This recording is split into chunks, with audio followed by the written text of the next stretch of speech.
For the Epiphany Uprising, there are 5 things you need to know. You need to know who the plotters were, you need to know what the plan was, we need to know how Henry found out about it, what his response was, and then ultimately what became of the plotters who were involved. First up for the plotters, we've got Edward, Duke of Aumale. He was the highest rank of the accused, cousin of Richard and Henry, and had been appointed to various positions, including both Lord High Constable and Lord High Admiral. He'd been involved in numerous plots against Henry IV, but survived long enough to fight at Agincourt alongside his son, Henry V. Next, we've got John Holland, Duke of Exeter. He was Richard's half-brother, and had not always been a strong supporter of Richard. At one point, he was even closely associated with his father-in-law, John of Gaunt. However, during the 1390s, he was a very important part of Richard's inner circle. Thomas Holland, Duke of Surrey. He was Exeter's nephew, and had recently replaced Roger Mortimer, Earl of March, as the Lieutenant of Ireland. He also replaced Aumale as Lord High Admiral later on in the reign. Then we've got John Montague, Earl of Salisbury. He acted as Richard's ambassador to France and was unfortunate enough to earn Henry's personal enmity due to the message he delivered from Charles VI, which basically said Henry should be treated as persona non grata. He was a known lollard, which also attracted hostility towards him. Finally, we've got Thomas Despenser, Earl of Gloucester. He was Aumale's brother-in-law, and he commanded Richard's rearguard in the 1399 Ireland campaign. He was a strong supporter of the king during the upheaval of 1397. All of the plotters mentioned were very much Richard's inner circle of men. They'd all been handsomely rewarded for their loyalty throughout Richard's reign. All bar Salisbury were linked to Richard through either blood or marriage, or in fact both. So to the plan itself, basically the plan was to assassinate King Henry and maybe his sons at Windsor Castle. The army that Henry had assembled to put himself on the throne had long since departed, so Henry was vulnerable to a small force that the plotters could get together. At the same time, uprisings were to take place across England, and Richard was to be released, despite the plotters almost certainly not knowing the location of the deposed king at the time of the plot. So why did these esteemed nobles plot against Henry in the first place?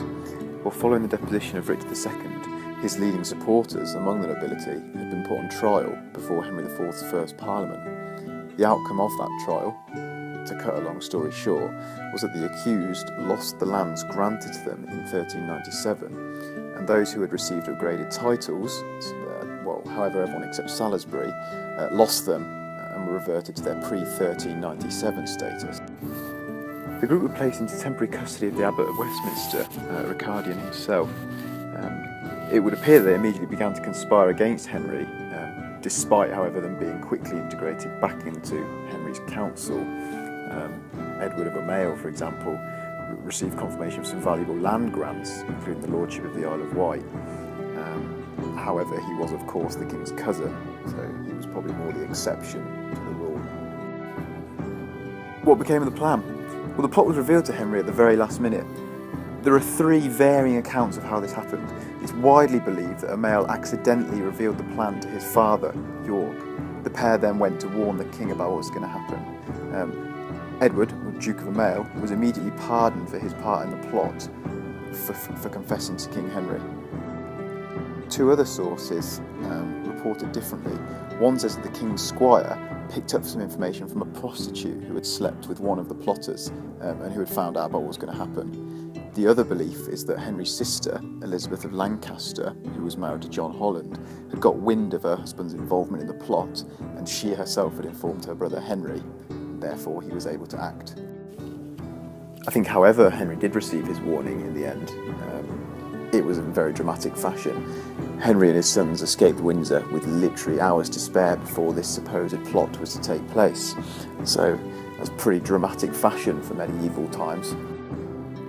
The response from King Henry himself was swift, as it had to be in this situation. He managed to raise troops from London and the surrounding areas to go after the rebels. He managed to recruit vastly more numbers than the plotters were able to, and quickly gained ground on them as they fled. This pursuit continued across the country until the plotters had fled to different areas and were ultimately rounded up. The rebels' retreat quickly became chaotic. It eventually came to an end at Cirencester, where, exhausted, the army they had with them camped in fields. The lords themselves took up lodgings in various inns. However, what happened next is unclear, but it's certain that the inhabitants of the town realised that the lords were fugitives and actually besieged them in the lodgings that they were staying in. A fire did start. Surrey and Salisbury surrendered, and however were initially lodged in the abbey. When the townsfolk of Cirencester discovered the measure of damage done to the town by the fire, they were understandably annoyed. They dragged the two lords out of the abbey and actually summarily executed them without the legal authority to do so. By this point, the other plotters had escaped Cirencester. Surrey and Salisbury had, of course, been executed, but the other plotters fled to various parts of the country. That's not, however, to say that their plight was any more successful.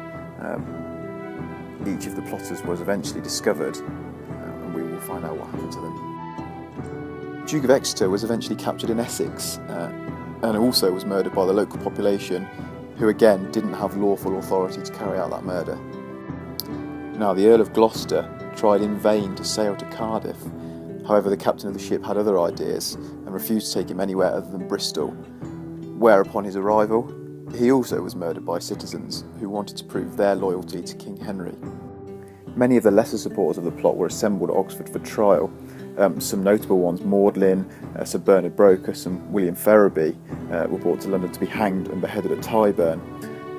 Also Sir Thomas Blount and 25 others from Cirencester were hanged, drawn and quartered at Oxford. In the wake of this plot, a number of small risings did break out across England in support of the plot, but all subsided with little fuss. There was one in Chester that was perhaps the most serious and led to a brief siege of the castle. And ironically, the man who put it down, the Bishop of St Asaph, was soon to number among Henry's enemies as a firm supporter of Owen Glendower. In the aftermath of the plot, it is likely that the king and his council decided that Richard's life should be ended, to discourage further rebellions in his name, and to try and put an end to the support that Richard was getting from lords who were associated with him.